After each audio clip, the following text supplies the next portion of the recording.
কই আমার জামাইটারও তো আজকে আবার ধরে লই গেছে। এখন হ্যার তো জামিন করানো লাগবে, জামিন করতে গেলে কিছু টাকা টুয়ার দরকার। আপনি আবার কয়টা টাকা দেন হ্যাঁ সারাই। আব্বা কোনো টাকা পয়সা হবে না, ওর জামাই শান্তরে লাথি দিয়েছে, আপনারে দুম্বা কইছে। কিসের টাকা?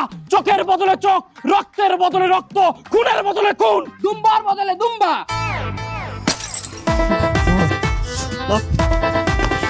লাল ভাড়া দুম্বা কইছে আমি হুঁচি না। লাল ভাড়া আল্লাহর পোশালা, তুই আমার বাপরে দুম্বা কইছ শালা, তোর এত বড় সাহস? এই হলো টাকা দিতারি, কিন্তু দুইটা শর্ত আছে। কি? তোমার ওই বাড়ির দলিল দেবা, তুমি আগে যে টাকা নেছো এর বদলে যে জমি দেছো, এতে হয় না। এখন আমি তোমার দ্বারা টাকা পাই। আর দ্বিতীয় শর্ত হইলো তুমি যাই আমার পোলার দ্বারে মাপ চাবা। পোলারডে মাপসাবো? হাই, পোলার দ্বারে মাপ চাবা না, ওরাই তো আমার ভবিষ্যৎ প্রজন্ম। এই যে জেনজি এগো খেপাই